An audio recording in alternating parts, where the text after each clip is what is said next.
Call this meeting to order at 6 o'clock on January the 18th.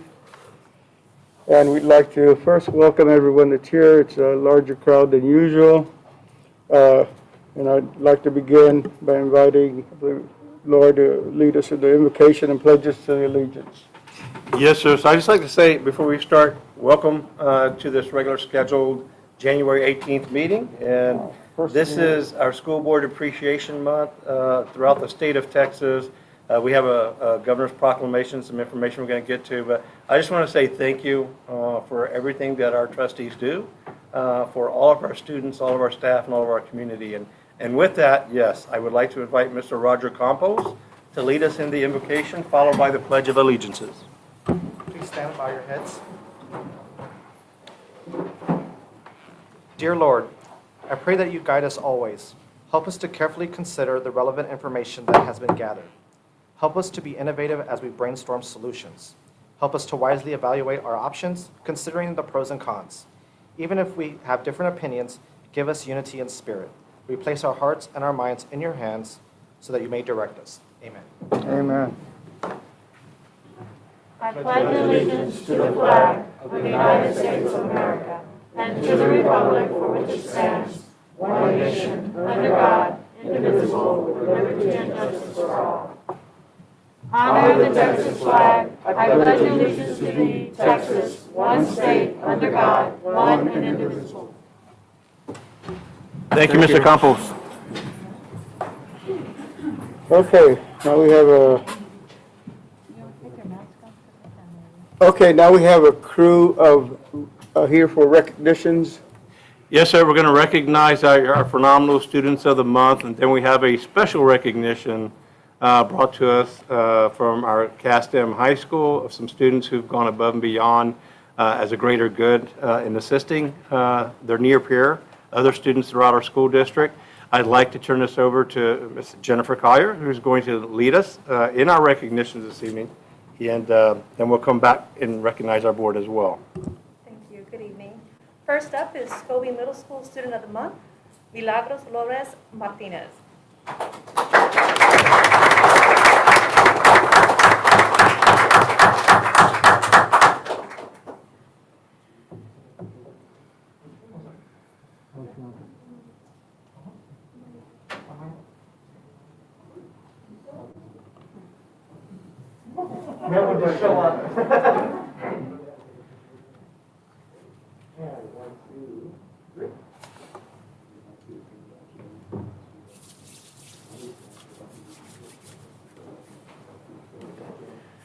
Milagros, the youngest of 6 children, is described as a great leader. She works hard towards her goals and is truly the leader of the 8th grade student body.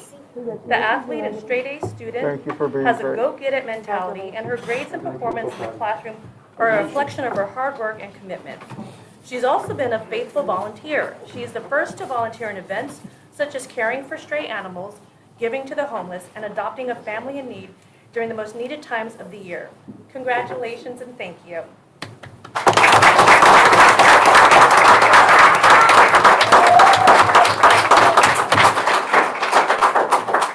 Next up, the Student of the Month for Creewald Elementary School is Amaya Jackson. Please come forward.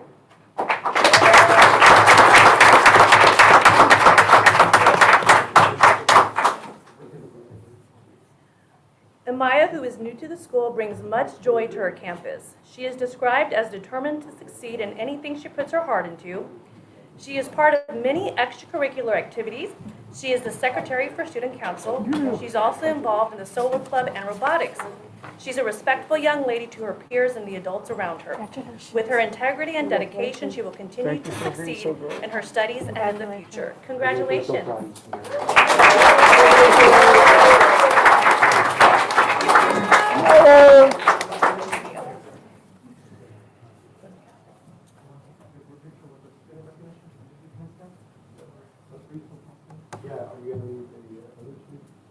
I'll go ahead and read. So some of our other students are not here. Indian Creek Elementary Student of the Month is Kenny Alas. Kenny is described as an amazing 5th grader.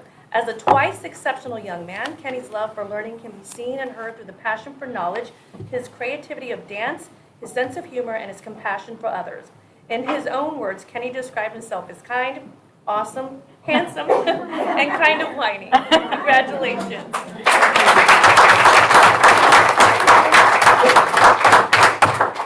And Devani Salazar, a senior, is the Student of the Month for Castem High School. She is described as an innovator, leader, and an advocate for women in STEM, and has worked with young women across our district and city to encourage their participation in the STEM pathway. Devani is an active student on campus with National Honor Society, ACE Mentorship, Theater and Technology Student Association, where she has held leadership positions. Devani is an engineering student who is positioned to earn her Associates of Science degree with an engineering focus from Palo Alto College before her high school graduation.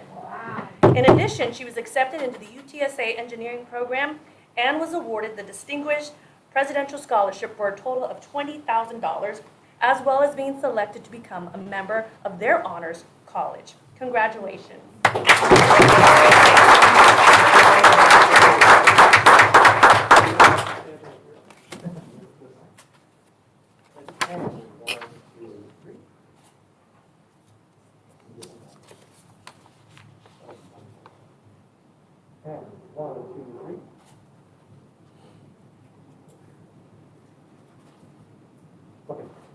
Very good. I'm sorry. So you can see our future is bright with our students of the month, but we also know behind our students are families of the month. So with our family who would be here representing these young ladies standing up here, would you please stand up and let us recognize you as well?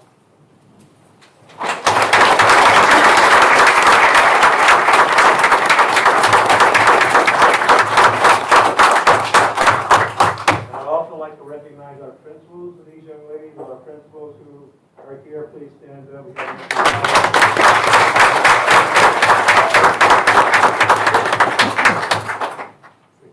Hiding as a gift right there. Thank you, ladies. Congratulations, and we are so proud of you. And thank you for being part of the Southwest family. You can come on back.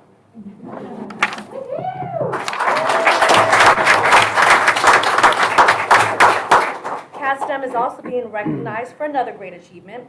Ms. Catherine Hoffman, lead counselor, worked with seniors Pandora Hernandez, Isaiah Tober, and Natalie Cepeda to assist every senior at CASTEM High School complete their Applied Texas and FAFSA applications. The team helped the class of 2022 achieve 100% student completions. The three seniors worked as a senior task force at Choices Beyond the Bell at Southwest Legacy High School and assisted 50 senior completions, and then on to Southwest High School to achieve 64 senior completions of Applied Texas or FAFSA IDs. Ms. Hoffman, Pandora, Isaiah, and Natalie, congratulations on your commitment to service to others to achieve their next step in the journey to college.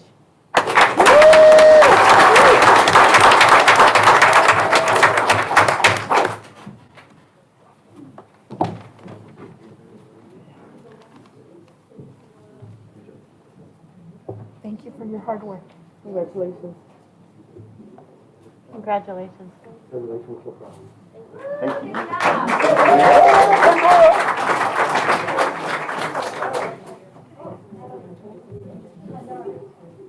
No. Congratulations. Great job. Congratulations. Congratulations to you on the field.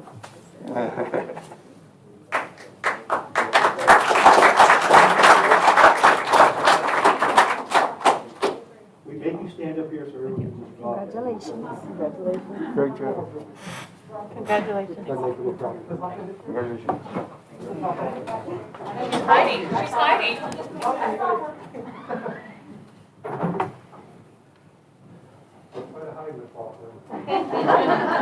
Always do.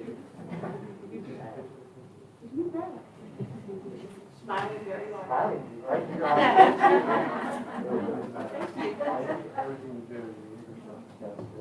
And I'd also like to recognize our CASTM principals.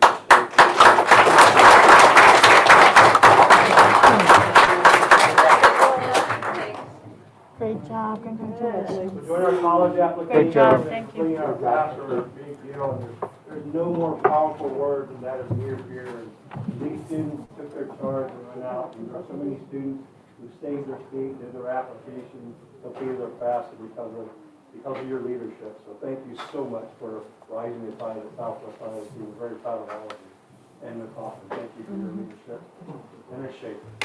And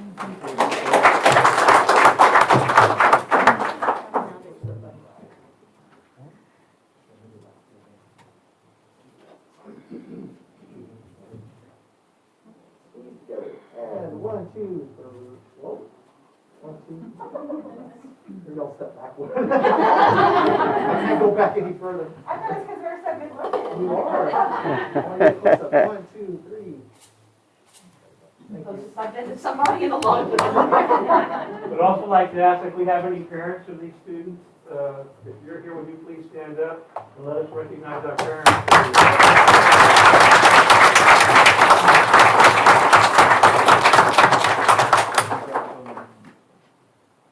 I think we're going to move on to board. Yes, sir. All right. As we know that today is, January is School Board Appreciation, and I want to read the proclamation. In Texas, we place immense value in our youth. Protect them, guide them, and prepare them for a successful future because we know that they are the next generation of leaders for our state and nation. We also understand the key role education plays in young people's lives. School districts across Texas have continued to dedicate time and resources to ensure Texas students receive a rigorous and well-rounded education that will serve as the foundation upon which their dreams will turn into a reality. School boards are an integral fabric woven into the tapestry of the Texas education system. They work with parents, education professionals, and community members to create successful learning environments for our students. Our school boards continue to be instrumental as they tackle new challenges for Texas public schools and serve the ever-evolving needs of our students. Texans know that they can count on their school board members, along with other dedicated school administration officials, to create opportunities to discuss important issues, develop innovative solutions, and empower educators while remaining focused on their students' futures. At this time, I encourage all Texans to recognize and honor the work and successes of our school board members who play an important role in the education of students across the state. By continuing to support our children's education, we will ensure a better and brighter future for the Lone Star State. Therefore, I, Greg Abbott, Governor of Texas, do hereby proclaim January 2022 to be School Board Recognition Month.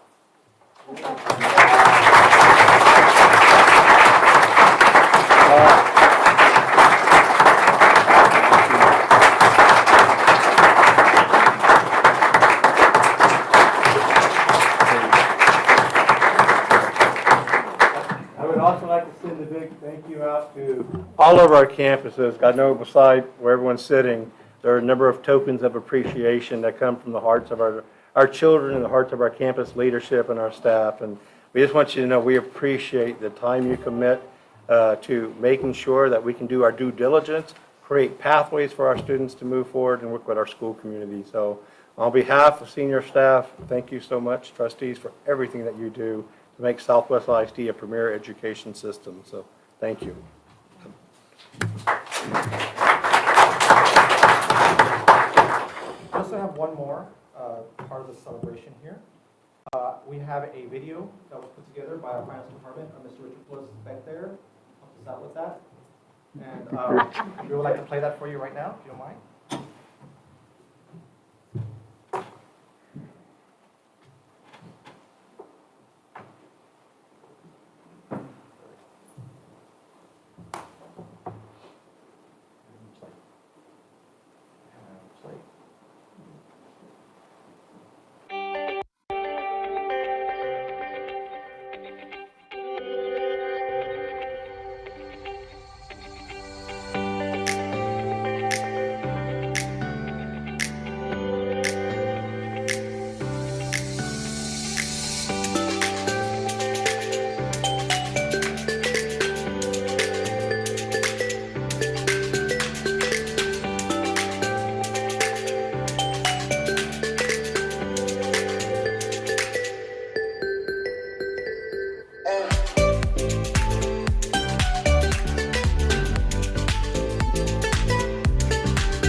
And actually, our past students here, right?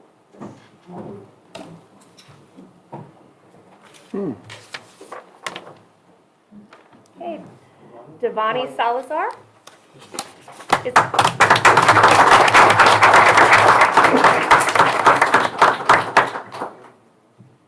Devani is a senior, and she is the Student of the Month for Castem High School. She is described as an innovator, leader, and advocate for more women in STEM, and has worked with young women across our district and city to encourage their participation in the STEM pathway. Devani is an active student on campus with National Honor Society, ACE Mentorship, Theater and Technology Student Association, where she has held leadership positions. Devani is an engineering student who is positioned to earn her Associates of Science degree with an engineering focus from Palo Alto College before her high school graduation. She was also accepted into the UTSA engineering program and was awarded a distinguished presidential scholarship for a total of $20,000, as well as being selected to become a member of their honors college. Congratulations.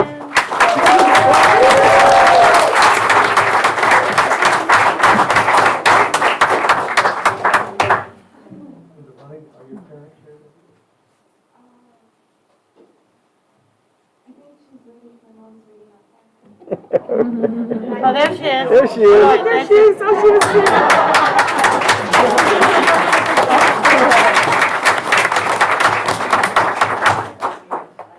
That is a clue, she will never leave you. Congratulations, we're very proud of you. Job well done.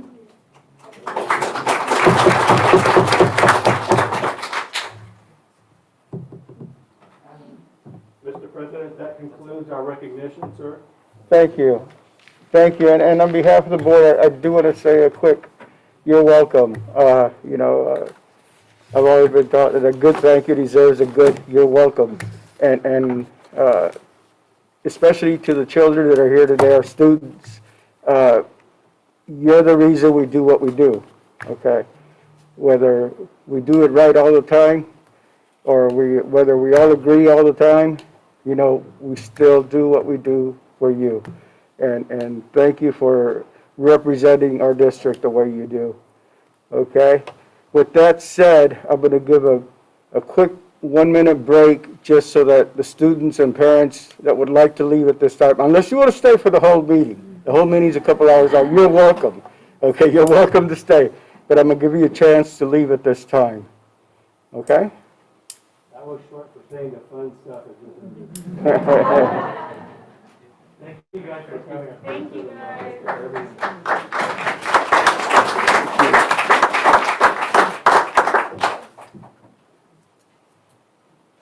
Oh, I forgot to grab my mask.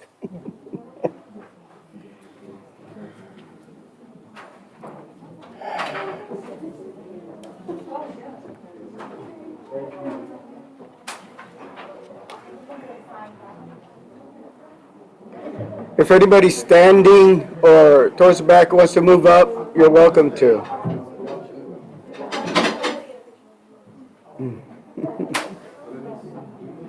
Who does he belong to? My boy.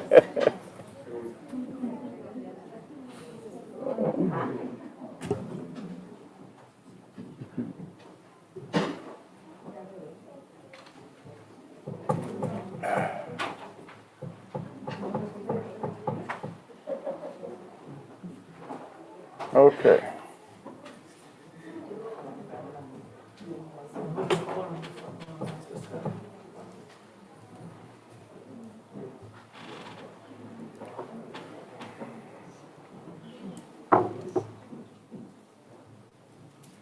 Okay, at this time, we will continue with the meeting. At this time, item 4, public comments.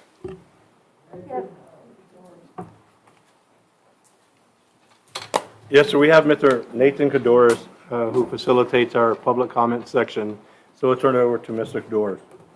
Good evening, everyone. Thank you all for being here. We do have 3 public speakers tonight.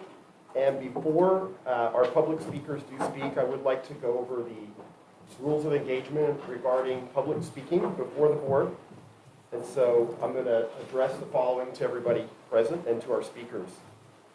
When addressing the audience during the public forum, speakers' commentary must adhere to the following.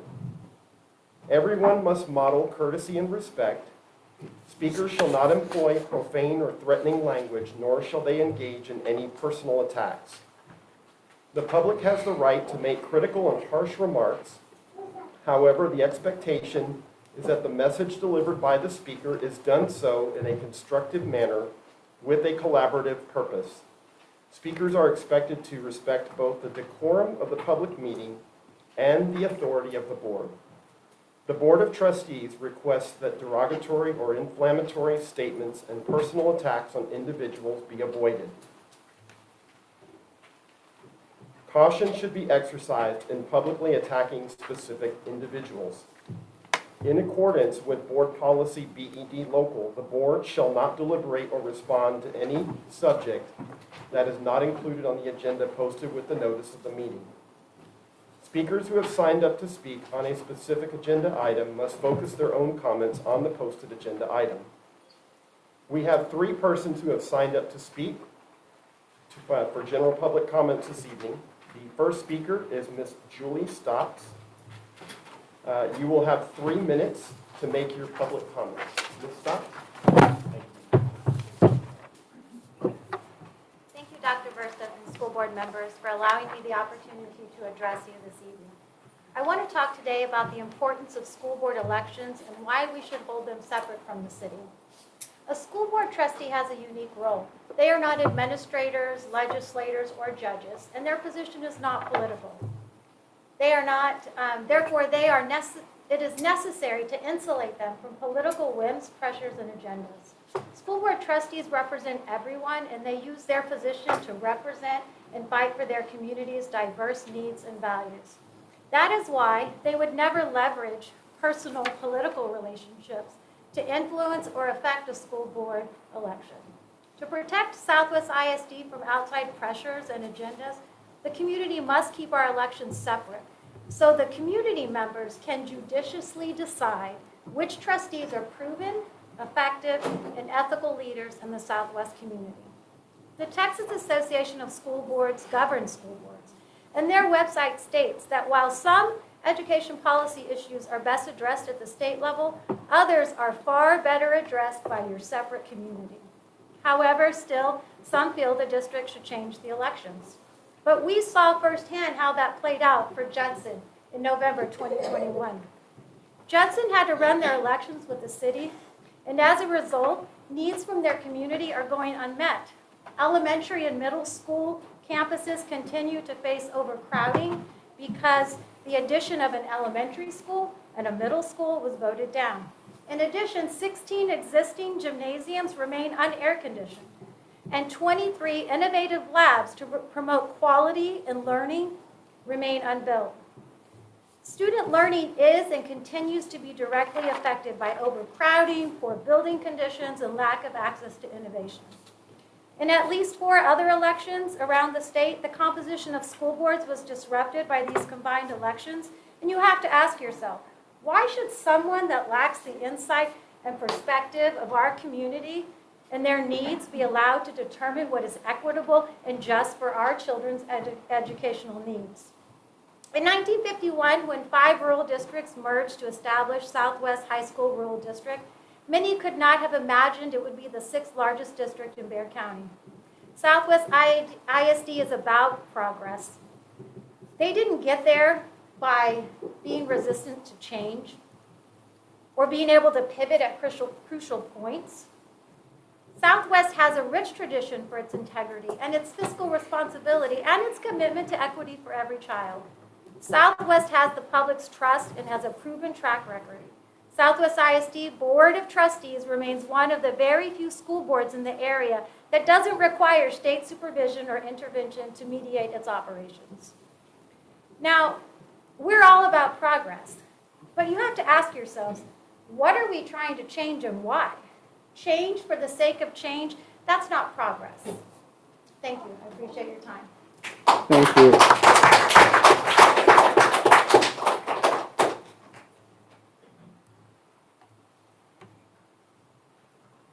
I just want to make a comment that when we have the speaker speak, that we don't get involved with either approval or disapproval after the speaker. It's kind of one of the forms of the board meeting. So folks can do their testimony. Thank you, Dr. Burstyn. Our second speaker tonight will be Mr. Jose Diaz. Mr. Diaz, please come up.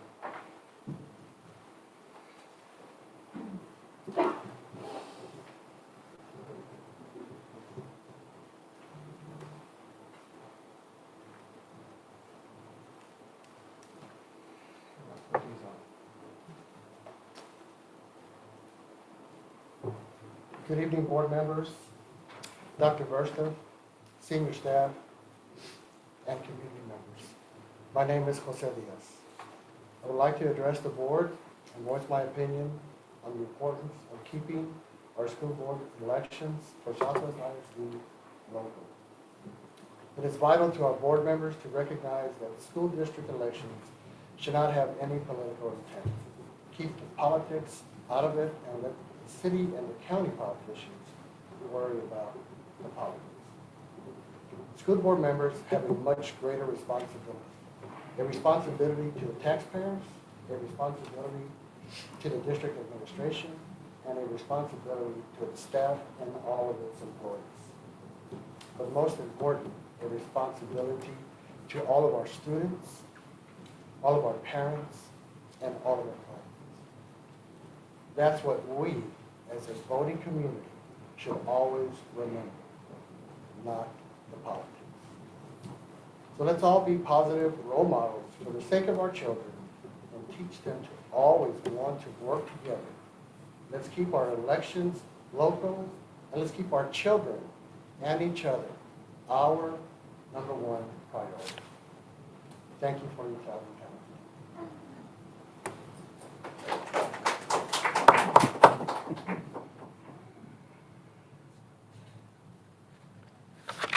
Thank you, Mr. Diaz. And our last speaker tonight is Ms. Becky Schneider.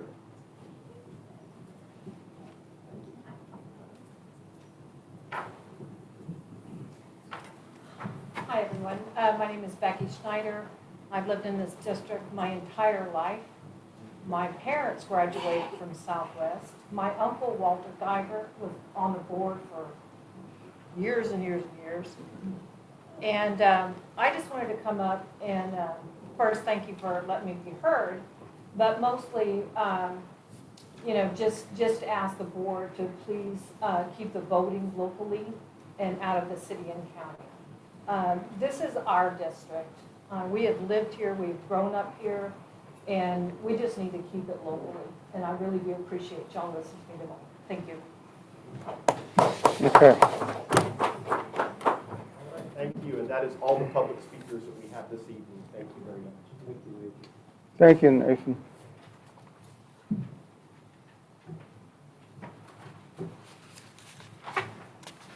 Okay, at this time, we'll go into item 5, consent agenda.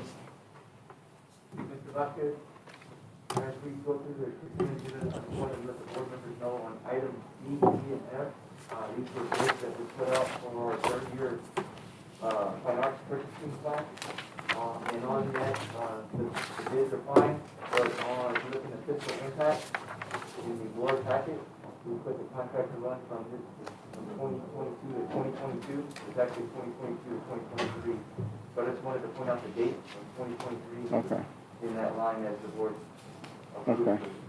That's question. Yeah, it's actually D, E, and F.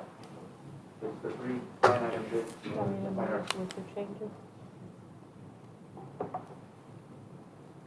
So the change would be instead of 2022, 2023, Yes, sir, in all three bids. would, The contractor run. Page 33, page 49, just in the narrative section of the board background.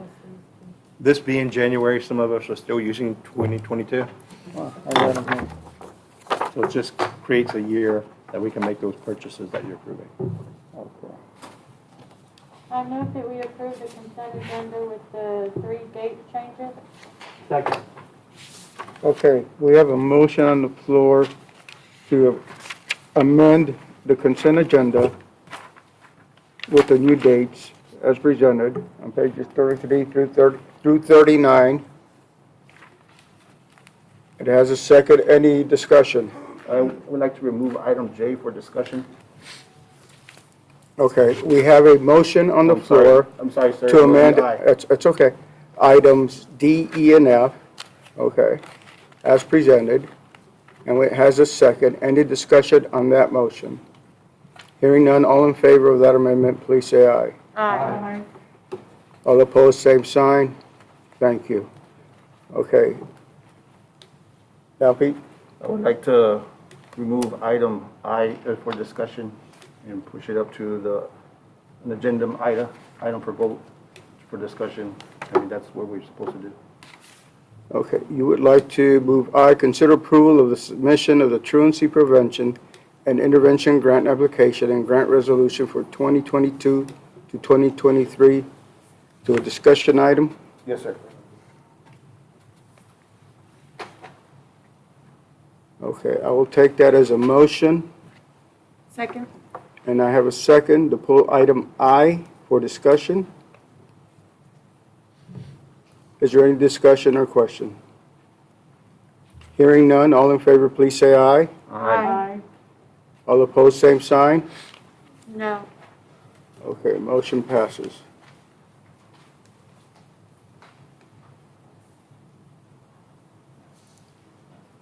Dr. Verstoff, are we prepared to present that as a discussion item at this time, or would you like to We move talking it about to another item meeting? I under items information?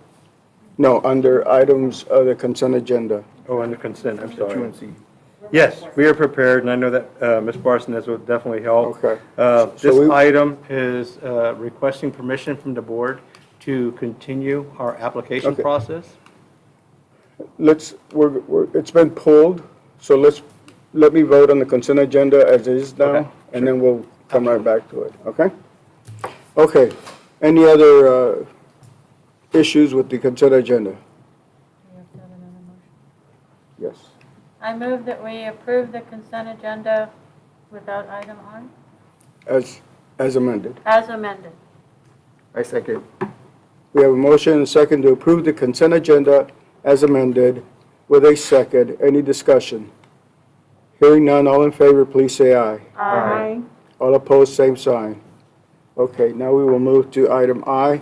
Consider approval of the submission of the truancy prevention and intervention grant application and grant resolution for 2022, 2023. Dr. Verstoff. Thank you. So this is a grant that has been in our district, I think, up to 3 years, and I'm going to, Francis can fact check me here. It allowed us the funding to hire up to 7 truancy folks that in this time where we are having students who have disappeared from the pre-pandemic to post-pandemic, to go out into the neighborhoods, to make connections, to work with our families and get our students back into the classroom. This item under consent is asking the board to give us permission to apply for the grant once again.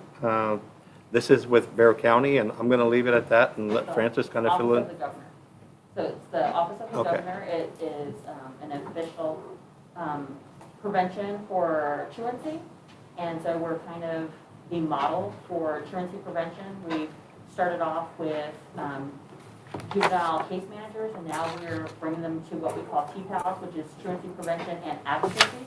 So not only do we want our TPALs to go in and find students, but to check in with them on campus to make sure that they're still here, that they have an adult that they can have contact with, so they stay on campus. Not that we find them every 4 or 5 months. We want them to stay here and have an adult that is a person that they can go to if they need to change a schedule, if they need to work something out about why they can't come to campus on time and what's going on with their studies. So this program is run by Adrian Ramirez, the Executive Director of People Services. It's a very successful program, and we get a lot of acknowledgement from other organizations for the efforts that we've put in mitigating some of our truancy losses. The items listed seeking permission to apply for the grant. Just to apply for the grant, we don't have a final amount because that is determined based on how you rank after you apply. This just allows us to go ahead and submit something to the Office of the Governor, and once that grant application opens, we will do that. But because it's a federal grant that is a pass-through through the state, we have to have board approval and a resolution to do so. Okay, we have a recommendation from staff that the board approve the submission of the truancy prevention and intervention grant application and resolution for 2022-2023. Do I have a motion? I move. Second. We have a motion and a second. Any questions? Discussion. Hearing none. All in favor, please say aye. Aye. All opposed, same sign. Thank you. Sure. Okay, now we will go into items of information. Construction update. Yes, sir, we're gonna have Mr. Barajas, he's gonna deliver and give an update on, some of our, current construction projects and talk about some of the projects that are coming to an end. And then, we'll then have this question here after. I'm gonna turn it over to Mr. Barajas.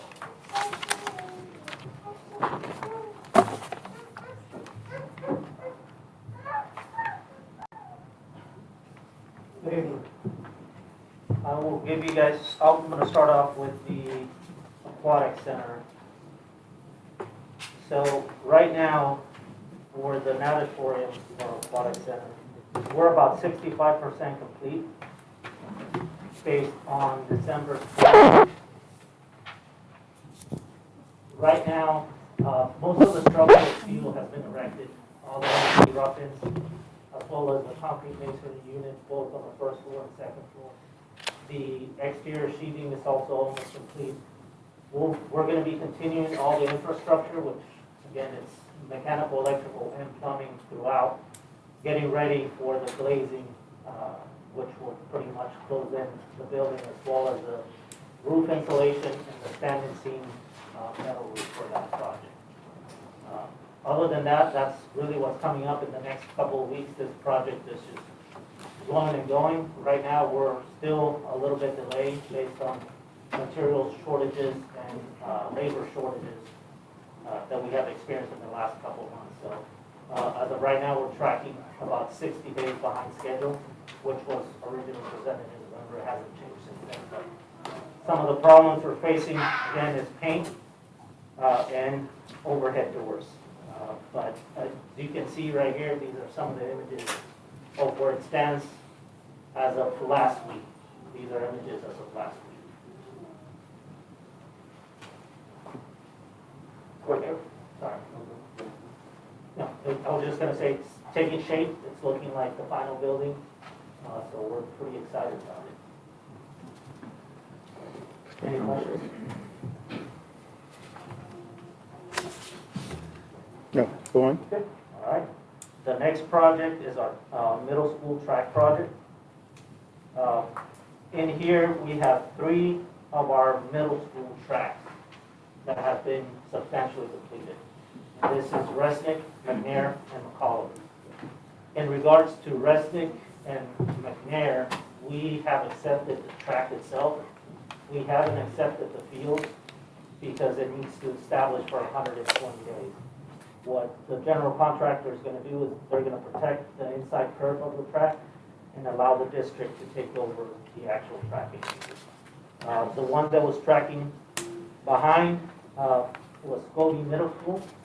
On this one, what we're waiting on is the cure or the curing of the asphalt that was laid out. The 28-day cure completion will be at the beginning of February. Then the surfacing will be applied as well as the striping, and that will take about 15 additional days. So we're looking at middle to end of February before all of the tracks are complete. Any questions on the track project? Thank you. And lastly, I have the transportation department. And here again, we have taken over the first half of the building. As you can see on the bottom right-hand corner, that's the updated millboard for the transportation department. One thing we have done that this picture doesn't capture is all of the removal of the old VCT. Right now, they're actually going to install new VCT flooring. They had started installing the new lighting and dropping the new laying tile. Some of the pictures with the new countertops and the new millwork in the mechanic shop break room. All of the mechanical units have been replaced both inside and out of the building. All the exterior painting has been completed. This picture shows that outside bay that was the other alternate that the board accepted. So this one's also in progress.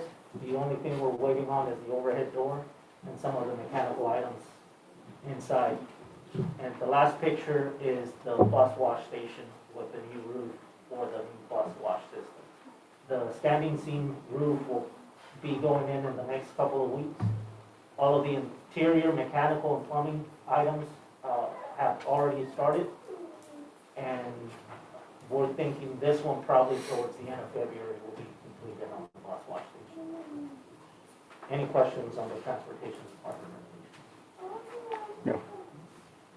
Okay, that's it for me. Thank you. Monthly tax report. I see we're in the little plus side, still early. Yeah, I think it's a timing, sir. This happened to us about 5 years ago where we get the report on our collections, and I think it's larger than it shows right now, but we're a little behind right now on schedule. So January, we usually have a big collection time, and it should be better next week. Okay. Thank you. Investment report, you've had it before you, gifts and bequest. Any questions? Financial report, you've also had that before you. Hearing none. Enrollment report. Anything to say on that, Lloyd? We good? No, sir. Our attendance, our ADA, our J-Way attendance is actually at 90% today, which kind of a celebration for us today. And it's been a challenge since coming back from the break, but our students are coming and our staff are delivering. Good. Purchases over 50,000. Any questions on those? Calendar of events. You have that before you. Online auction results. We want to say something on that, Thomas? Yeah, I'm going to go through that with you all. Yes, sir. As you all know, the district online auction took place November 5th, 2021 through November 16th, 2021. Gross to district $85,672 and netted after all the expenses, everything we had, $68,334.91. The auction consisted of 117 lots. We were down on lots from 175 last year, but last year we netted 61,136, so we did a little bit better by about $7,000. So it was on, the online auction was conducted by Lemon Auctioneers Online Pros, and the fiscal impact was a net of $68,334.91. Thank you, Thomas. Thank you. That's money we didn't have. Still no ice fish. Okay. CW local policy update. Brandon? Yes, sir. At the last brown bag, I brought this policy. This policy we didn't have. It's basically covers naming district facilities. And at the last meeting, I kind of did the first reading on some recommendations. I reached out to TASB to give us some samples, and we kind of combined with working with Dr. Verses and senior staff what would be some things that we kind of already practice. And so that was what I have for you tonight. The last time we talked, Roger's not going forward. So basically, we would take these guidelines, set in board policy, and then from there, the district staff would make some admin regulations on how the process would go. So we would like to have board policy first so that we can put it into practice. The five, just to kind of resurface this and go over them again. The first one is facility may be named for a person who has served the district or community, especially in the service of children. 2, a facility may be named for a local, state, or national heroic figure. Number 3, if choosing to memorialize a person in the name of a facility, the board shall not bestow the honor while the person is living. Any person nominated for a memorial must have made a significant contribution to society or exposure to education, and his or her name must lend prestige to a facility. Number 4, a facility may be named for a local residential or geographic area or a state or a national landmark. And then number 5, a facility to be named shall be a separate structure or campus. And I was going to get rid of the word, so I'm not even going to try it. And identifiable existing facility or campus shall not be fragmented by renaming portions of the structure or campus. And so I brought these forth, and I know at the last board session, the discussion was to send me some items or reach out to me about possible changes to these. And so I know today, really the questions that I got were about number 3 and number 5. And so I reached out to TASB for solutions to those. And for number 3, the real idea behind that is, should we honor people that are living or non-living? And that's really strictly going to be a board decision. So I know districts across the state they don't have a choice. You can name it after somebody that's still alive or not.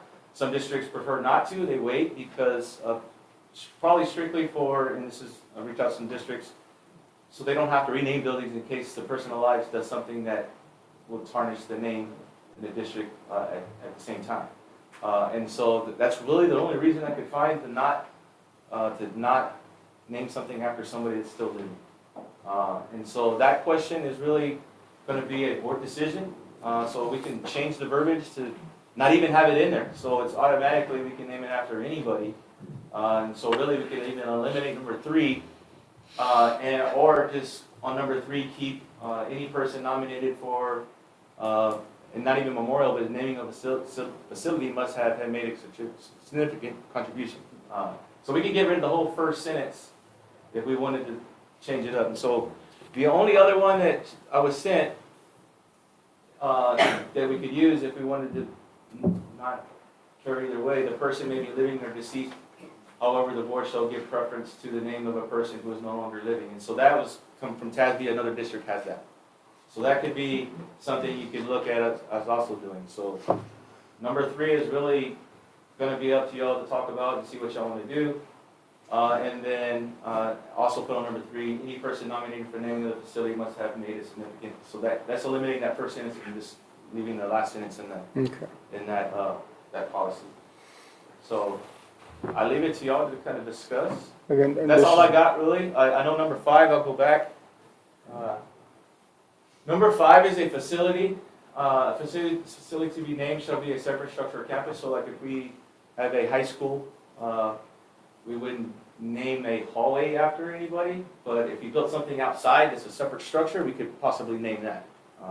That's where that one came into play. So at the same time, we could eliminate that one if we felt like that's not really an issue.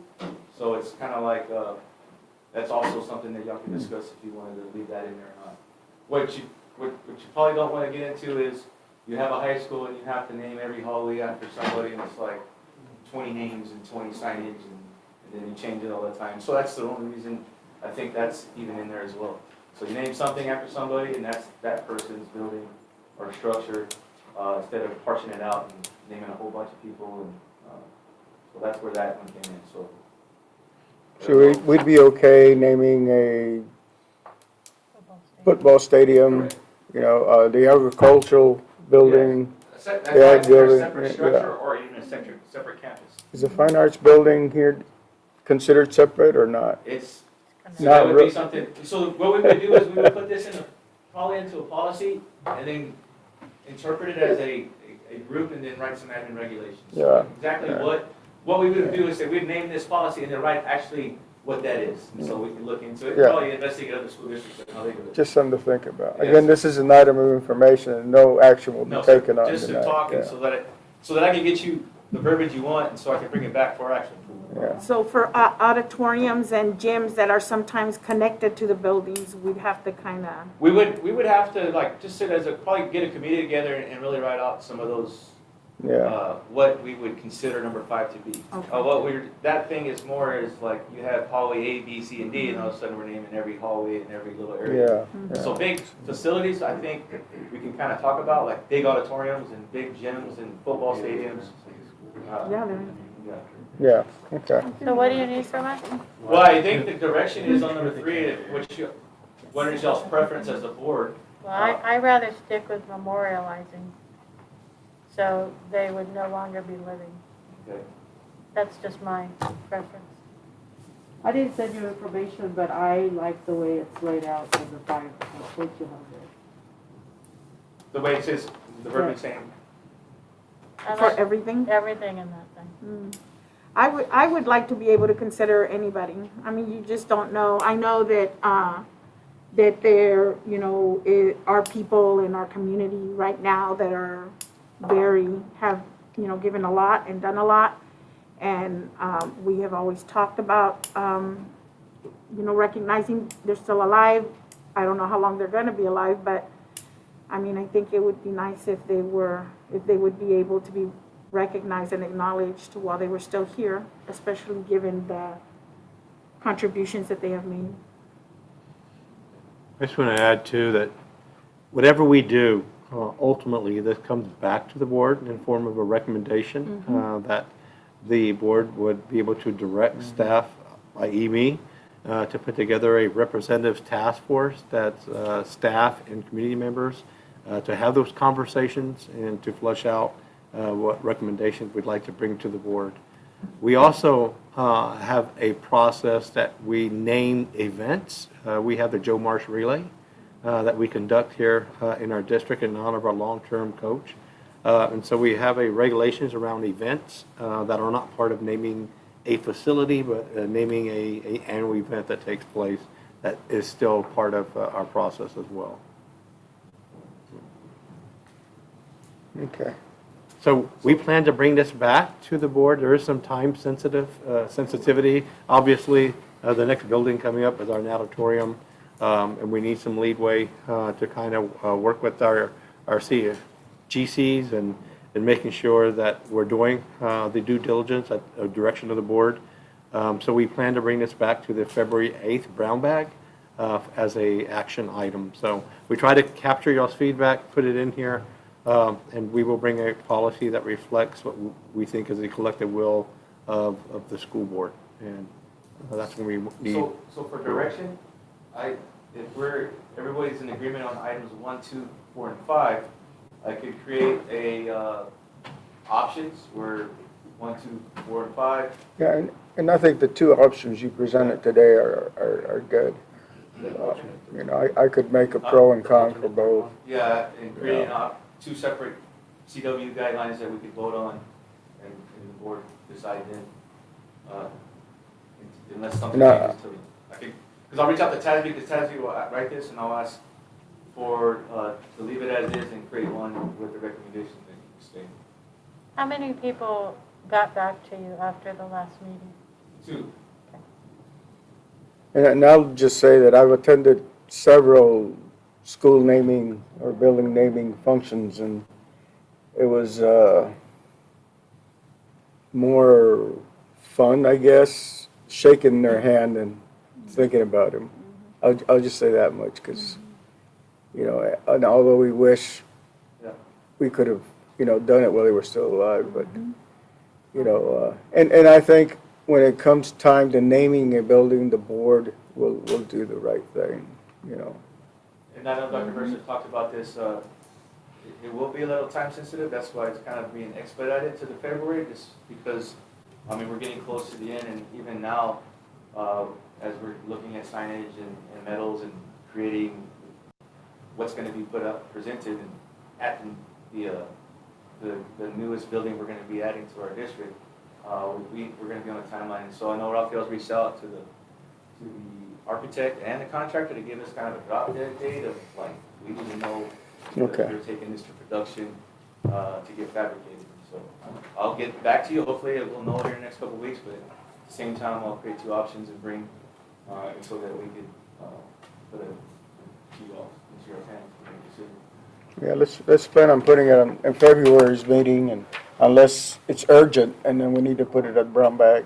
No, it's going to be at the brown bag. It's going to be at brown bag. Is that February urgent? 8th. Okay.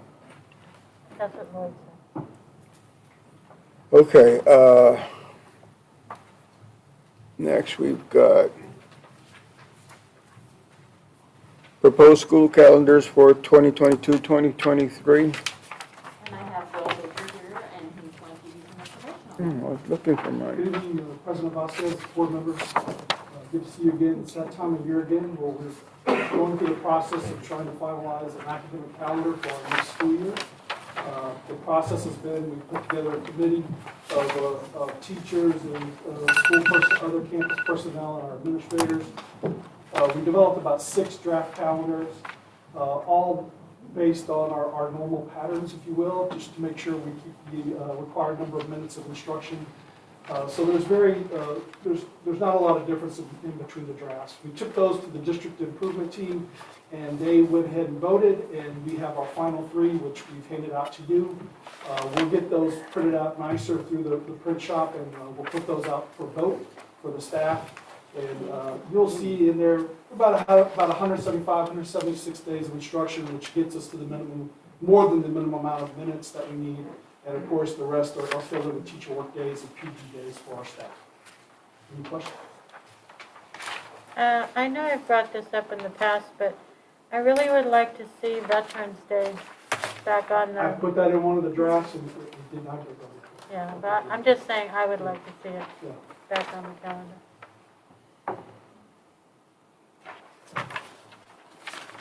Okay. Any other questions on the three proposed calendars? Okay. Item 7, we will postpone until after closed session.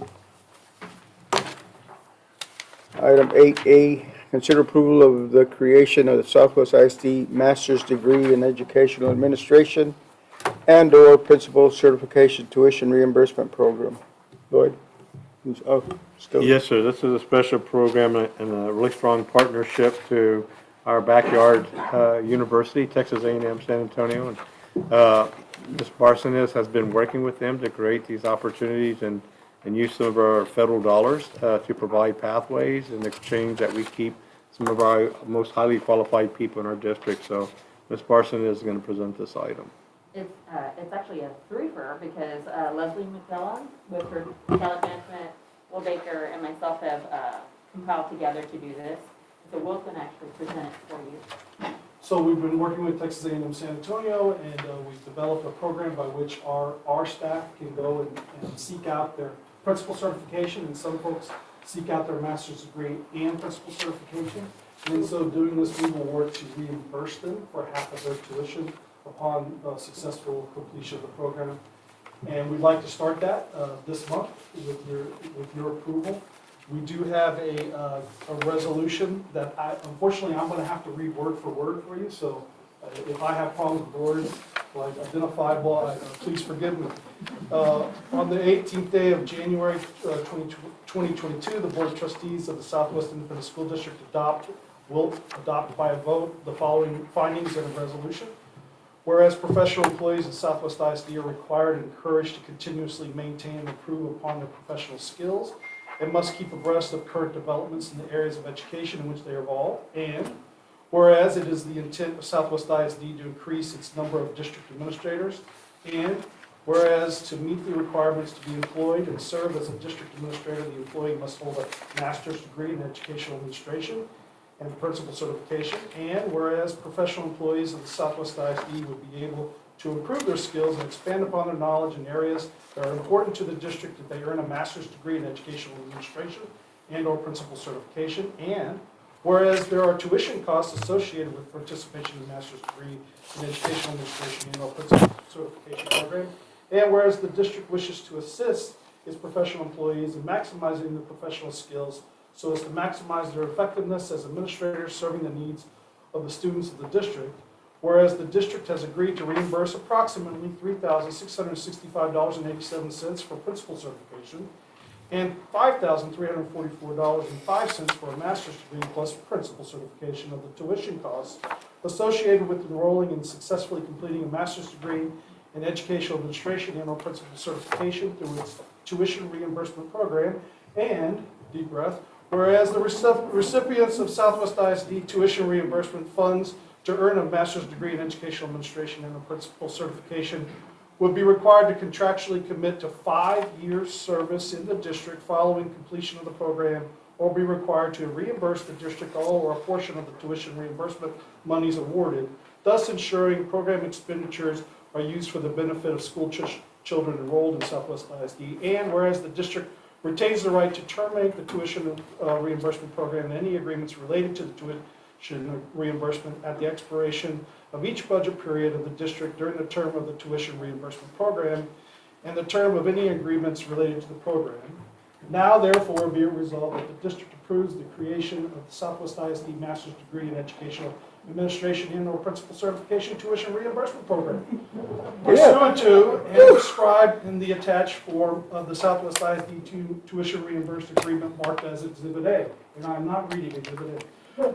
That the Board of Trustees has determined that there is a legitimate public purpose served by providing aid in the form of a partial tuition reimbursements for the Master's Degree in Educational Administration and/or Principal Certification tuition for its employees to encourage more education and training, to encourage retention of employees with master's degree, and to provide administrators to Southwest ISD's educational program.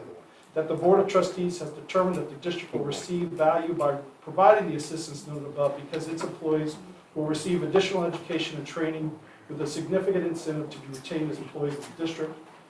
That reasonably adequate controls are in place to ensure that the such benefits will received by the district, since each employee receiving tuition reimbursements will be required to execute and comply with the written agreement in the form evidenced by Exhibit A to this resolution, and that the superintendent be authorized to execute on behalf of the district a tuition reimbursement agreement with each employee who participates in this reimbursement program.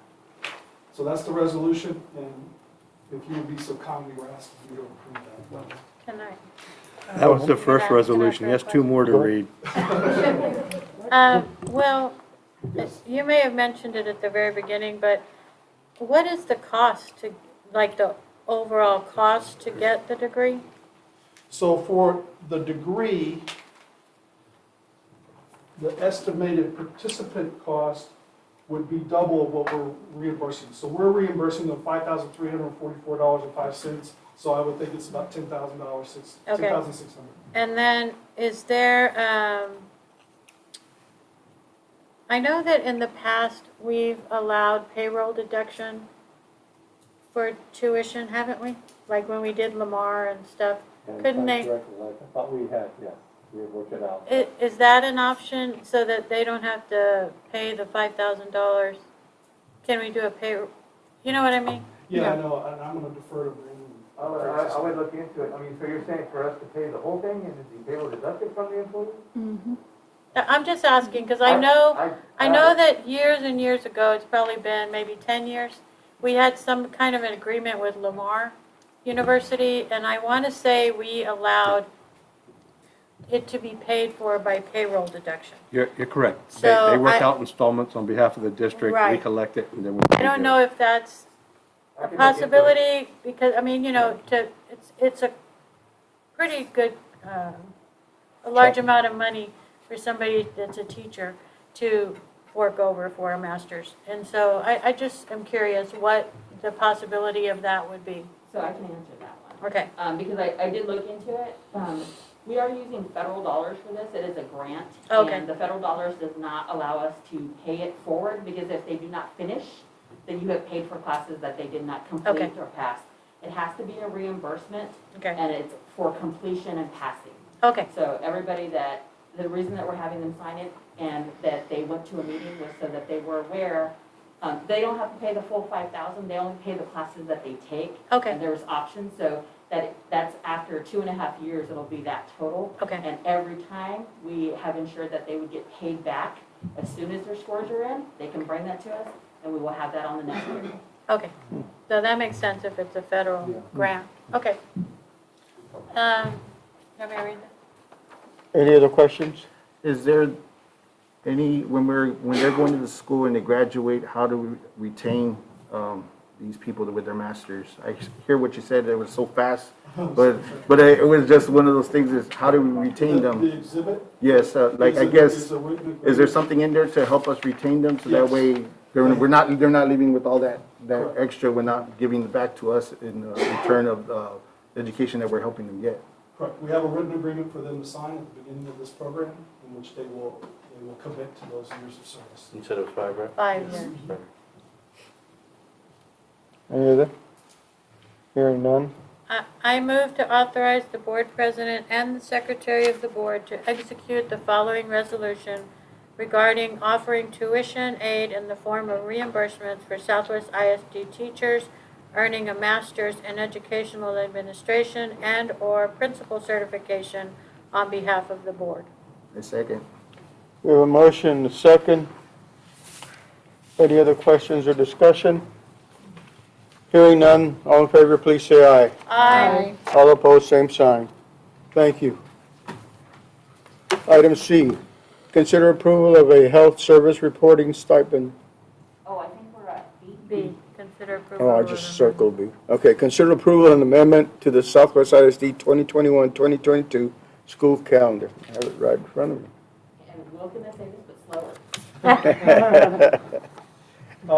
slower. In these times with the pandemic, our teachers are confronting extra challenges as students are having to, in some places, be quarantined for quite a while, and our teachers are overcoming these challenges. And we find that last year, if you remember, we did those 3 half days of planning, and we just found that had a lot of benefit, and a lot of our neighboring school districts found that as well. And so what we would like to propose is to add 3 half days. We have plenty of minutes in our calendar. We do need your approval, though, to make those adjustments. The half days would be February 16th, March 23rd, and April 20th. They would all be on a Wednesday.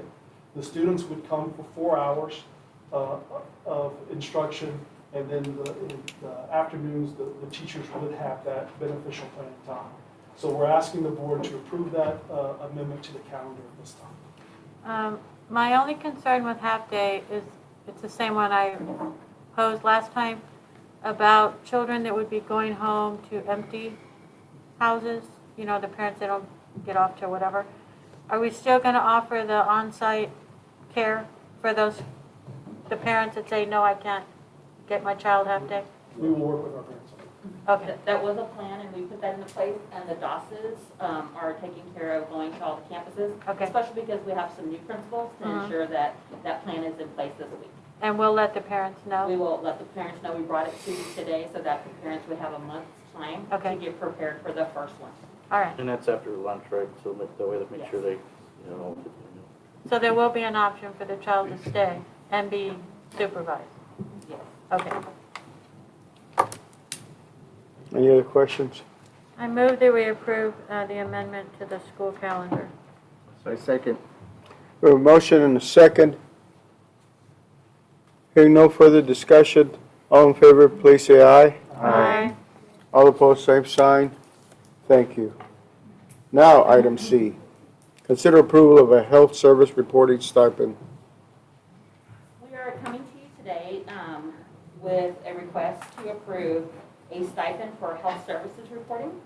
Our nursing and our health department is required to report to several different agencies for every COVID positive case. And this takes about 5 to 10 minutes per case because you have to type out and all the information that you have access to. It's an arduous time during a regular year nurses' day after work to do that. At this time, with the influx, we have nurses working until 11 p.m. at night.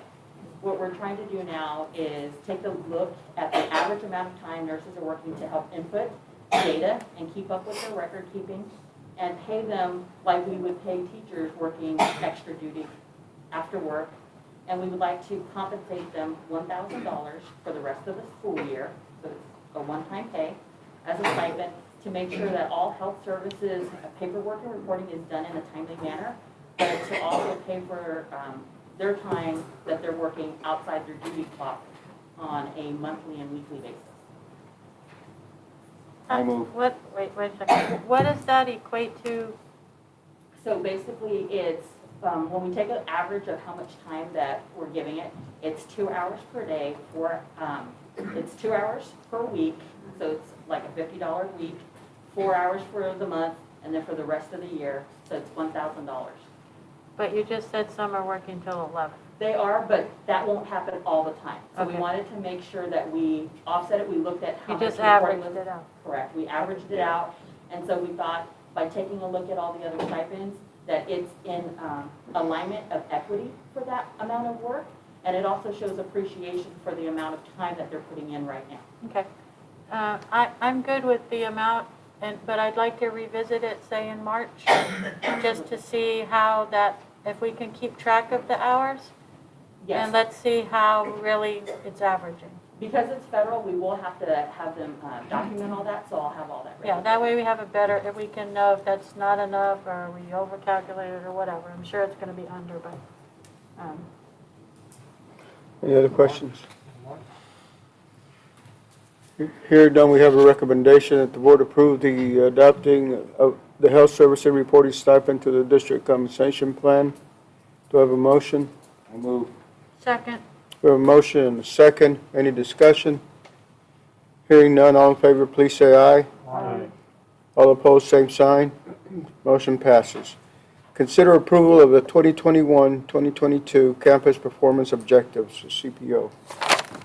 So I'm also going to present this one. So campus performance objectives, I've actually been able to do for our district since 2004 in some capacity. What we have done is, it is now under the DOSs, and we have aligned that work from the district goals to the campus goals, and we'll now move them down to the student goals. But we didn't have a formula of how we did the performance objectives. So now we have a structure, a formula, the principals have been trained. They are all in alignment, so we are bringing forth to you, and it was in the book, all the campus performance objectives that we'll have. Each campus will have 5, unless they're in school improvement, in which their TIP goals will also be added. And this will be the structure that will always be here at Southwest. It follows the legal aspect and the federal aspect, but it also aligns all of our work so that there will be common language amongst all the campuses and all the principals, and they won't have to guess on how to do this anymore. I move. Does this align with all the curriculum, all the objectives? Yes, in fact, we met with Lisa Bolte because she is the executive director of assessment. She came in and worked with the DOSs. The DOSs went out and worked with all the principals. We have actually now, for the first time, aligned all of it. So the C&I goals, which are the ones that are turned into TEA, are the same one as the campus goals now. So everything for the first time is all of them. I second. I think one thing you'll see is we've removed the approaches label from the performance objectives, and we are concentrating on meets or masters, which is a new thing, a new kind of drive in Southwest ISD. It's been led by curriculum as well. Awesome. We have a motion and a second that the board approve the 2021-2022 campus performance objectives. Any discussion? Hearing none, all in favor, please say aye. Aye. All opposed, same sign. Thank you. Consider approval of TEAL alternative approvers. So you all have a card in front of you that is letting you know that Adela Frias, who has been working in our police department for over 30 years, probably one of the regional, for sure, state knowledgeable persons in police, is going to retire this month. We are all invited to her retirement party. But she is also the alternate approver, from Dr. Versa is the approver. And so with her leaving, we need to establish alternate approvers at this point so that we don't miss submitting at any time or having people get permission and access. At this time, we're requesting that we have 2 approvers. We've always had Adela, but now with the COVID landscape, you don't know if somebody's going to be gone. We want to make sure we can always have access and have information at any time. So we're asking that Jody Maddox and Mackenzie Sullivan be replaced that and be approved as the teal alternate approvers for our district. I move. I second. We have a motion and a second. The board approve the alternative approver access for Jody Maddox and Mackenzie Sullivan. Any discussion? Hearing none, all in favor, please say aye. Aye. All opposed, same sign. Motion passes. Item 9, consider approval of RFP 2122-106 for E-rate 25. Yes, sir, we have Jeff Nolan here tonight from the Director of Technology. Good evening, everybody.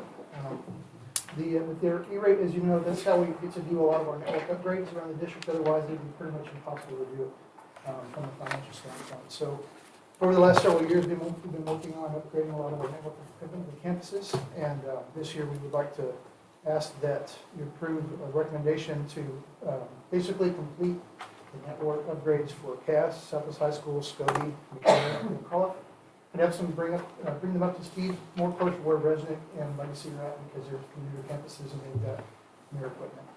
We only had one bid, from Computer Solutions, who it's won, I don't know how many of our last days, probably 4 or 5. They do a great job for us, so we're happy to recommend them. And so we're just asking the board to approve Computer Solutions as the awarded vendor for this RFP. Questions? Daniel moves. I second. We have a motion and a second that the board approve Computer Solutions as awarded vendor for RFP 2122-106 for E-rate 25 network hardware. Any discussion? Hearing none, all in favor, please say aye. Aye. All opposed, same sign. Thank you. Consider approval of RFP 2122-105. Please. So this kind of goes along with what we just talked about. Southwest High School, Scobie, and McNair. The fiber cabling in that building, which connects the MDF to the IDFs, it's been here longer than I have, which is close to 13 years now. It needs an upgrade to be able to increase the bandwidth we have between our IDF and our MDFs. We had 4 bids go out. Barcom Technology Solutions was by far the lowest bid. And so, again, this is also eligible for 85% reimbursement if funded. So we're just asking that the board approve Barcom Technology Solutions as a awarded vendor for this RFP. I move. Second. We have a motion and a second. The board approved Barcom Technology Solutions as awarded vendor for RFP 2122-105 for E-rate 25 network cabling. And by the way, I really like the reimbursement side of both of these. I don't know, Jeff didn't really say that, Yeah. 85% of what we spend back. Yeah, that's really nice. It's the only way we can do it. Okay, any other discussion? What number are we on being reimbursed? 25. 2325. Oh, nice. Yeah, it takes a while for them to get here, but when they get here, they're nice, yeah. All in favor, please say aye. Aye. All opposed, same sign. Thank you. Thank you. Consider approval of change order number 1, final to the Scobie Middle School renovation project.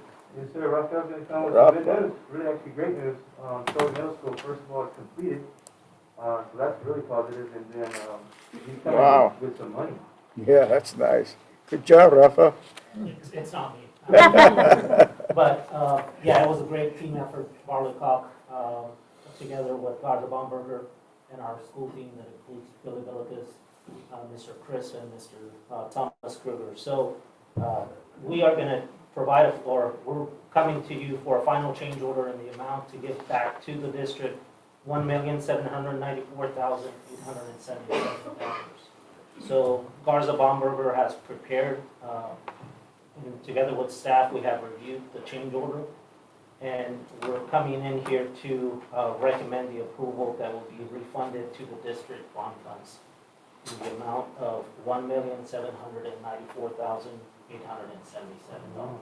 I would like to say that as we were going through the project and as the architects got on the campus and they started visiting with the staff and the teachers and the principals, we actually added to this project.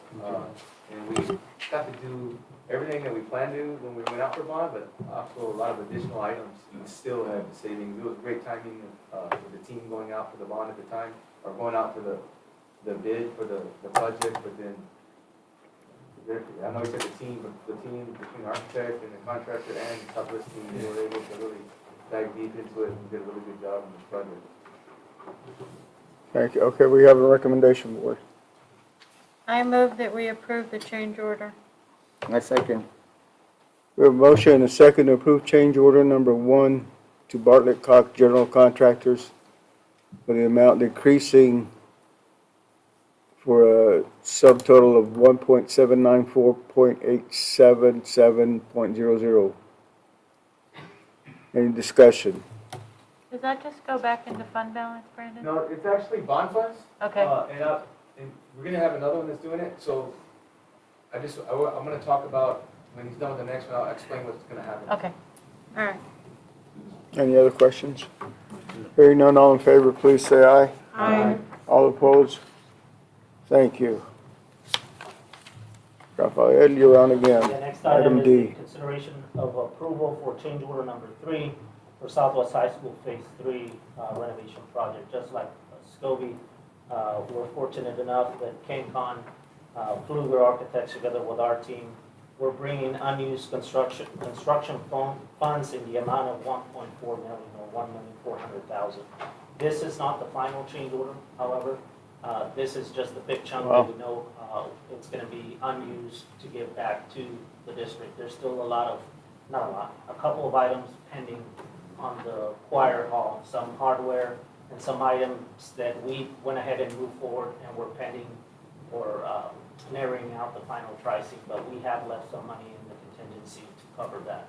But we're recommending, this money will be again credited to the district fund funds. And our recommendation is that the board approve change order number 3 to KenCon for the change in the amount of, to credit the district $1,400,000. Thank you. I'm gonna run it. We have a recommendation. Is that a motion? Yes, sir. We have a I motion second. on a second. It is recommended, it is made a motion and a second that the board approve change order number 3 to KenCon LTD for a change in the contract amount and net decrease of 1.4 million. And Any so, other- now to answer your question, although it seems like we're getting like $40 million back, what I'm going to do next, we'll bring it to the facility subcommittee and to the board next month, is we did dedicate some monies because we knew these were going to be freed up to some other projects. We added funds to the Natatorium, and then we added funds to the middle school tracks. That was actually a small one. And then our transportation department came in over budget when we bid it out, so we added funds. So I'm going through the process right now with the finances, making sure every project that's completed, what funds are available, every project that's still ongoing. If we paid out everything, how much we actually have left. So that's what I'm going to bring next, and then after that, we can bring recommendations on possible moving forward, because we are going to have some bond funds left over. It's making those decisions on what we want to use those funds on. The money that you said you added, Brandon, was that like on alternates or? Yeah, for the Natatorium, we added, because when we went out for bond, it was without 2 pools and it wasn't Mertha. Remember, we went through that whole process, and so we added more funds to that project based on, we knew that bond funds were going to be available with some projects that already were kind of finishing up. The transportation department came in and came over for what we thought was going to be, back when we fitted it out before, when we did the bond, it was overpriced, so we needed money to cover that. And that one was not as much as like the Natatorium. And then the middle school tracks, because of some turfing issues, we had to add $100,000 to that project to resod all the fields. I think it was Resnick and McNair. And those we still have some money in the contingency, so some of those projects are still going to give us money back. But the bigger one was the Natatorium. Thank you. Okay. Which will clear it up, we'll bring it back to me. Yeah, and I'll bring you, because I'm going to bring you the actual finances so you can see where all the monies were allocated and what we actually have left to do something else. Okay. Okay, we do have a motion and a second. Any other questions? Hearing none, all in favor, please say aye. Aye. All opposed, same sign. Motion passes. Thank you.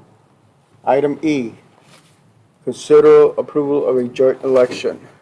Yes, sir.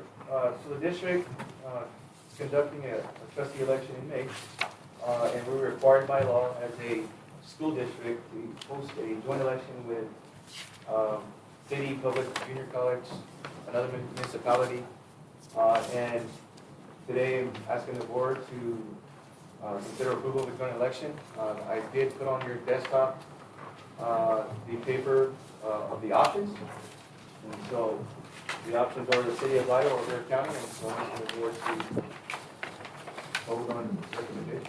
I move with Bear County. Okay, we have a motion. I second. We have a motion and a second that we go with Bear County.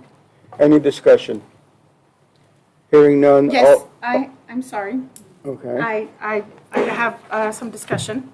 So I just wanted to make a statement and some observations and give some information to my fellow board members tonight. I am very well aware that we have heard the statements of not just from some of our community, but from board members as well, to that Southwest wants to keep it local, keep out the city, keep out the politics. And I can confirm that joint elections with the city of Lytle is the mechanism by which this is being done. And that is why every time we have elections, typically 300 to 700 voters decide on our board trustees. Our better elections, we've had a couple, we can get up to 1,000 voters. So, but what does that mean, and what does that look like, and what are the consequences of doing that? The sayings, keep it local, keep out the city, and keep out politics, that isn't actually what happens. By carrying out this mechanism over decades, the board stays the same, right?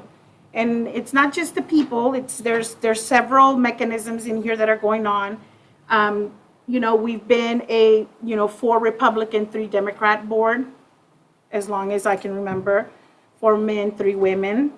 I don't want to. 4 rural, excuse me, I'm making a statement. 4 rural, 3 suburbs. And we have not had city representation. We have not had a board member that lives in the city, and as long as I know, right? So what does that mean? What does that mean? What does that mean when we do that with the city of Lytle? Well, we did some research, collected some data from the voter lists. And when the city forced us to vote with Bear County, we saw the number of Southwest ISD voters that came to vote. Now, granted, it was a federal election, federal, state, and local. But there was 17,000, over 17,000 Southwest ISD voters came to vote. But we're okay with, 300 to 1,000 voters coming to our elections. Out of the 17,000, over 9,000 were city voters. That's over 50%. Over 50% of the electorate lives in the city. So I wonder how do we justify being okay with making it harder for these particular voters to come vote? It is their constitutional right to access the ballot box, and making it harder for them to do that is actually the definition of voter suppression. If they have to go to a second site, stand in a second line, and vote on a second paper ballot, then we are making it unnecessarily difficult for them to go vote. So we also looked at the election from May, which would have been a more typical election for us. And we broke out the numbers, right? So 1,000 voters voted in that election for Southwest ISD, right? But 1,300 city voters voted in the city elections. Only 285 of those voters knew to come to vote for Southwest. So over 1,000 of those voters would have gotten to vote in our election if we had gone with Bear County. So instead of 1,000 voters making this decision, it would have been 2,000 voters. 2,000 voters. If we go with Bear County, everybody gets to vote for their school board representation. Thank you, Ms. Garza. This is the lowest level. I'm sorry, you didn't give me a time. No, you're out of order now. I am cutting you off. We give the public 3 minutes to speak. I gave you more than 4. Is that written down somewhere? No, No one's ever, but I am running this no one meeting. has ever I am running told this me there is meeting, a and I time limit. will cut you off at this time. Anyone else want to speak? Is there, we're gonna get statements to speak You would, out? if you would like to make a statement Is or this speak, the time to make a statement? Is yes, this the time to I'll give you debate? the same 4 minutes I gave her. Okay.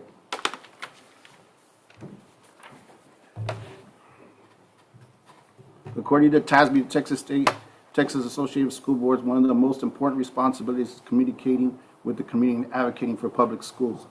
One of the key things for trustees can do is to listen to their community in order to build trust with our community. The role of the school board trustees brings all voices, including marginalized Southwest communities, including the city, county, newcomers, immigrants, LGBTQ community, differently abled, and economically disadvantaged, to the table of our district. In exercising our role, trustees are required to comply with TASB Code of Ethics, which sets our standards above the governing ethical behavior of trustees. Includes the expectations with active integrity, adhere to ethical standards, to conduct themselves in a manner that enhances public confidence and trust in the well-being of the Southwest Public Fund of Education system. As a school board of trustees, we must hold ourselves to accountable with this code. So how can we as trustees create barriers or impede voters to the box? How does this trustee maintain their integrity when decisions are based on speculation, assumptions rather than facts? We looked up the facts. Numbers don't lie. When we as trustees go to vote to join with the joint elections of joint city elections of Lido, we suppress COSA voters. Not just all COSA voters, we suppress Bexar County voters and limit their access by reducing the sites and resources that will be provided by Bexar County. This is the way it's always been. I've been told this, but is it ethical? It's not. It's not ethical. The right thing is to be committed to service, to facilitating access to the ballot box for all voters, commitment to growth for voter turnout, and committed to results and having every voice heard. I would like to move with Bexar County. Thank you.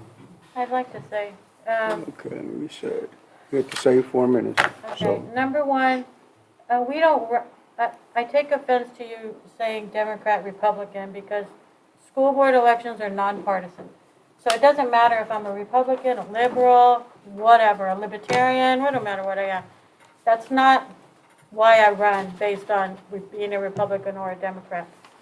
My issue with running with the city is that our elections, in my opinion, are much too important to get lost in the laundry list of the city. You go to vote in the city election and there's 50 things on the ballot, and then you look, oh, railroad commissioner, I don't know who that is.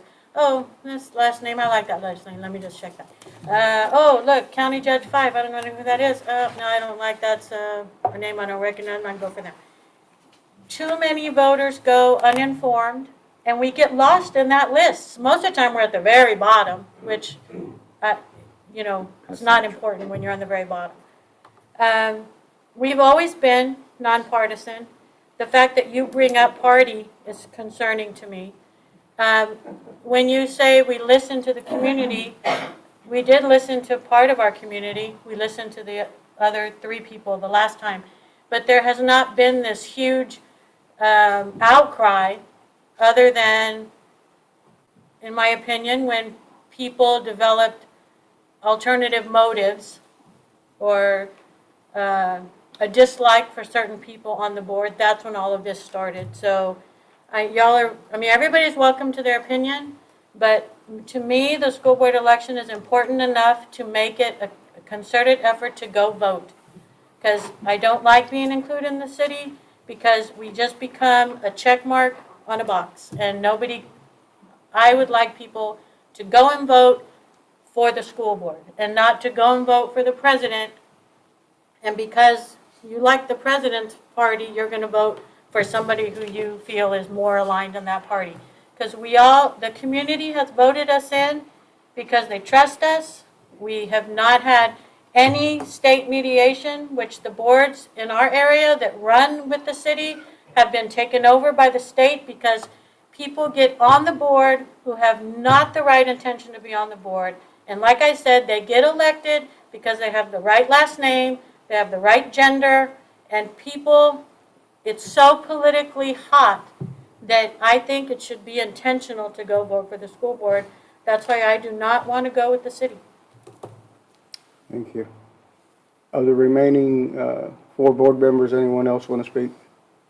I would like to rebuttal. This is not a debate. Of the You said this is the remaining time for members that debate, have though. not spoken, Statement. would anyone else like to speak? When is there a I time move for to debate? call the question. I vote to call Is there the a second? Second. There is a second to call the question. All in favor of calling the question means taking a vote right now. All in favor of calling the question, please say aye. Aye. Aye. All opposed? Nay. Nay. Okay. I'm going to do a roll call vote because I didn't hear everybody's voice. Danny? To Yes. take a vote now? Yes. Okay. Yolanda? I vote yes for Bear County. Do you move to vote now? No. Okay. Flo? Yes. Myself? Yes. Ida? Yes. James? Yes. And Pedro? Question. Do you move to call the question, yes or no? That is the item on the table. I need to ask a There is no question. discussion on calling the question. Sir, when do we get to debate, sir? Because you said this is the time for There debate. is no debate, okay? I want to make a statement, sir. Yes or no? No. Okay. The ayes have it. All in favor of going with Bear County, I'm going to go down the list again. Please say aye. Danny? To go with Bear County? Yes. No. Yolanda? Yes. Flo? No. Myself? No. Ida? No. James? No. Pedro? Yes. Okay. The motion dies. Is there any other motions? I make a motion that we hold a joint election with the city of Lytle. I'll second. We have a motion and a second that we go with the city of Lido. Okay, now we'll open that for discussion. And I will give everybody the opportunity to speak on whether or not going with city of Lido, and I will limit that to 3 minutes. Danny, would you like to say something about going with Lido? I'm good. Yolanda? City of Lytle gives us 2 early voting sites and 6 election day sites. Bear County, 38 plus early voting and 243 election day sites. City of Lytle, 1 person voted at that poll site at the last election. Over 1,000 people were not able to vote from the city because we wanted to have a poll site at City of Lytle. Are you through, ma'am? I just do not understand how we can sit here and say that the thousands and thousands and thousands of city voters are not as important, don't matter as much. We question their motives. We're questioning if they're smart enough to make a decision and make a choice about who their school board representation is going to be. I find it arrogant. I find it beyond believable that we would choose to let all these thousands of people go vote and not have the opportunity to vote for the Southwest ISD trustees. Are you done, ma'am? Yes. Thank you. Flo, What is the question again? would you like to speak on going with the city of Lytle or not? No. Ida? I will say that when we have the joint election with Bear County, there are no election sites, early voting sites in our school district besides the central office. The city of San Antonio does not put any early voting sites in our area. Okay. Are you done, ma'am? Yes. Okay. James, would you like to say something? No. Pedro? Yes, I want to ask a couple of questions too. In going with the bond elections, sir, were they held with Bear County? Yes, sir. Okay, when they were held with Bear County, what were the turnouts for that? Well, I don't have the that in front of me, I mean, they were on your spot. Both bonds, both, or these past two bonds, were they both with Bear County? Showed up to the bond? Yes, were they record breaking, let's just say, were they record breaking for us to have a public elections with those bonds? And they were held with Bear County, and they were held in November, right? Yes, they were in November. And I don't have the numbers in front of me, so I can't answer if they were. So in disenfranchisement and re-enfranchising, those 1,000 voters that we're talking about could be a re-enfranchised and disenfranchised at the same time. Is it a possibility? Are you asking me that question? Yes, sir. I'm just asking, is it a possibility that these voters could have been disenfranchised or re-enfranchised in both elections? So if they go to the board election and they don't vote because it wasn't on the ballot, but they voted in the city. But then when it comes time for the bond elections, they go vote for a bond because it's on the Bear County election ballot. So is there a possibility of re-engagement, disenfranchisement of those 1,000 voters that we found? I don't understand the question, I'm sorry. We got different bonds though, different times of the year. No, they've been in November. I only know of two, sir. I don't think Brandon can answer Yeah, he can't you're saying, is it possible? He's It's a not an hypothetical election person, he's just our finance person, so you'd have to point that question to somebody else. And so Once we're again, going- please, let's I'm sorry. not discuss it. Okay, continue, but So in going with this questions, we don't know the reality of what's being suppressed and what's not being suppressed. We keep saying that there are not no election sites for Bear County. I know there's one in Quarter Horse, and that's in Von Army. Somerset's down the street. We get central office, and we get including of all our voting voting places. So that's included in there. We increase. We go from 238 day voting sites to 243. We also may add a couple more voting sites early voting sites, if we could get McCullough and central office. So that would be included in Bear County. So the thing is, we are disenfranchising. We're growing every day. We're growing as a community. We're growing. But yet we want to disenfranchise 1,000 voters that go vote for every election for our people, for our bonds. But when it comes time for our board election, you don't want them to vote? Is that what it is? Is that the question to my board? To the board. Do you want those 1,000 people not to vote or vote? Because when you go with Lido, you're just telling, hey, don't come vote. That's all. thank you. Okay, we have a motion on the floor and a second to go with the city of Lido. Once again, I'll go down the list. Danny? Yes. Yolanda? No. Flo? Yes. Ida? Yes. James? Yeah. Pedro? No. Vasquez? Yes. Motion passes. Dr. Versta, we will be going with the city of Lido. Our elections, we will be going with the city of Lido. Brandon? Okay. Thank you. Item E has passed.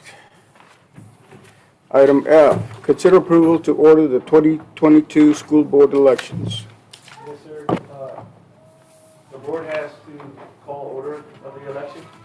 So I'm here today to ask the board to approve ordering the 2022 school board elections to be held in accordance with state laws and local policies. I move. Second.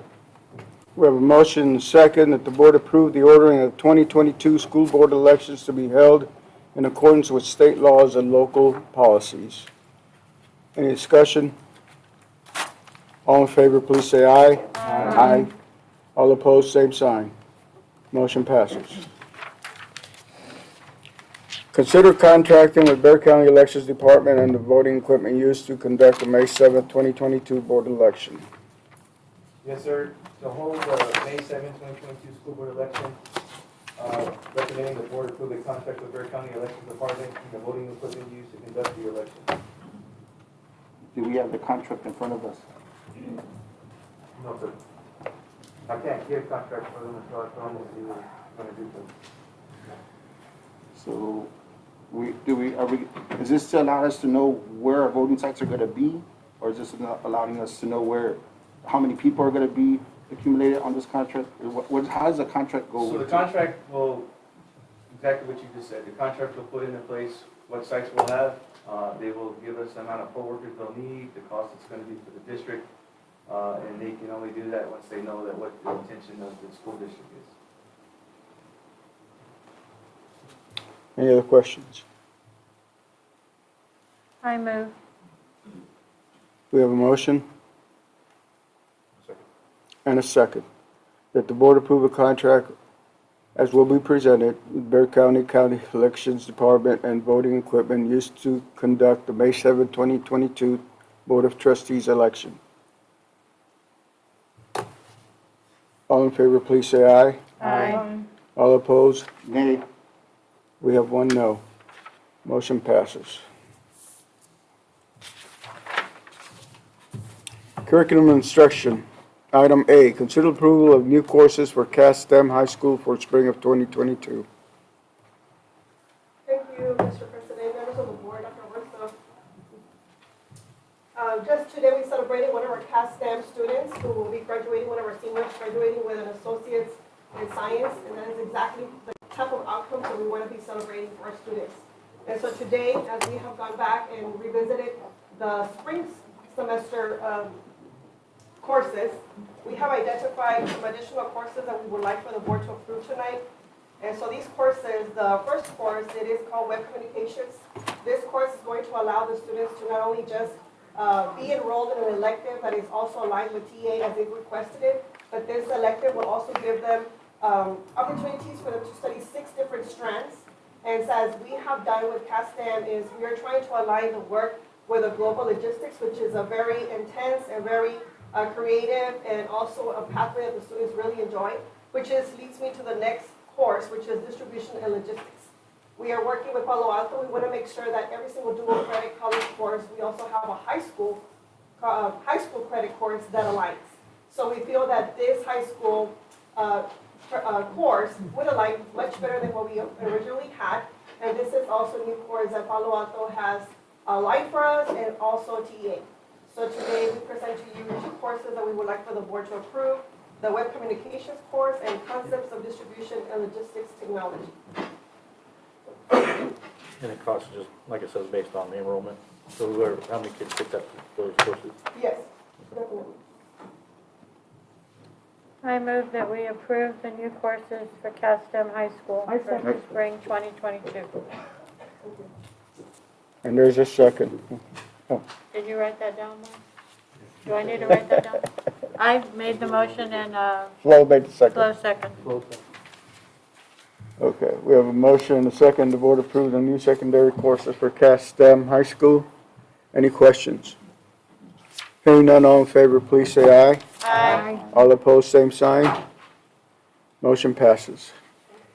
Consider approval of Cass Network School Student Survey and Cass STEM Survey for the 2021-2022 school year.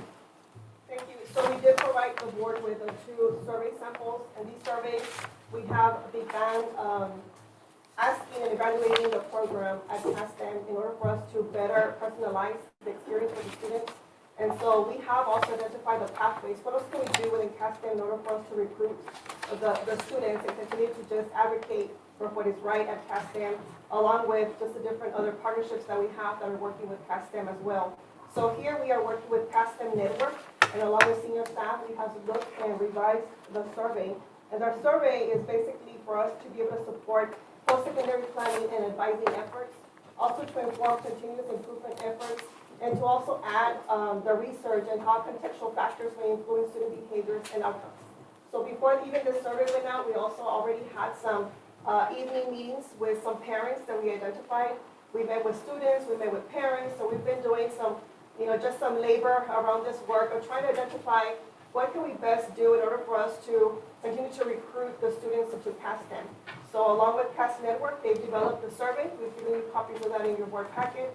We've also reviewed the survey with senior staff, and we feel that this survey is exactly what we would share with our community and our students in order for us to better serve them and with the outcomes that we are desiring for them as well. I just want to commend Dalila and her staff because there are some sensitive questions that I did not think would provide any direction from survey questions, and the CAST Network folks are more than happy to oblige and review those questions. So we're bringing you the version that we think is more effective to get out our CASDM. I move that we approve the CAS Network School Student Survey and CAS STEM Survey. I second. We have a motion and a second on the approval of CAS Network Schools Student Survey and CAS STEM Survey for 2021-2022 school year. Any further questions or discussion? Hearing none, all in favor, please say aye. Aye. All opposed, same sign. Thank you. Thank you, Delila. Okay, we will now go into closed session as permitted by section 551.001-551.146 of the Texas Government Code and pursuant to Government Code 551.04 on personnel in accordance with Texas Government Code 551.072 to negotiate regarding real property. Thank you.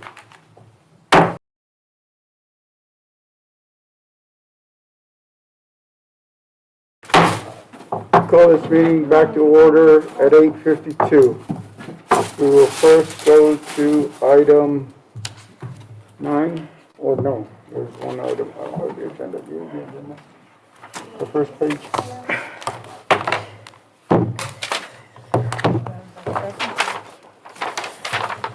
Sorry. Item 7, superintendent's recommendations on personnel and administrative employment resignations, reassignments, leave of absence, contracts, and renewals. I move that we approve the superintendent's recommendation on personnel. I second. We have a motion and a second. All in favor, please say aye. Aye. All opposed, same sign. One abstain.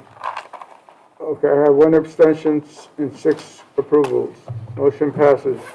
Then we have a item on 11B on deliberation regarding real property. I move that the board authorize the superintendent or his designee to proceed as discussed in closed session. I second. We have a motion and a second on real property as discussed in closed session. All in favor, please say aye. Aye. All opposed? No abstentions? Motion passes. Now we have other business. Dr. Versta?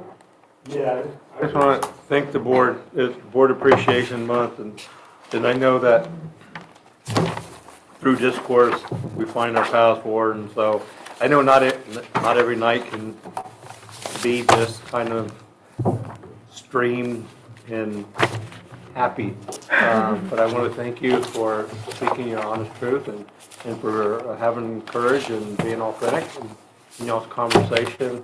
I want to wish you a happy trustee month because there is nothing more important than that civic responsibility, that civic action, that civic outreach to your community. So I don't ever want to forget, we don't take it lightly around here, January. You can tell you're going to need help getting your things out, that it's just not appreciated at our level, but it's appreciated at every one of our campuses. So thank you for all you do. Tomorrow at 6 o'clock at CASDM High School, they are conducting a high school stress and parent meeting if anyone's interested to attend that. I know on the 21st, which I believe is Friday, there is a District 4 blood drive happening from 1 to 6 p.m. at Divine Providence. I know that every time we put on the local news, there is a shortage of blood drives, so if anyone can make that, it would be a benefit to the greater good in San Antonio. And then Saturday, we are going into the Alamo Dome. We were supposed to do it 2 years ago, and then the darn pandemic hit.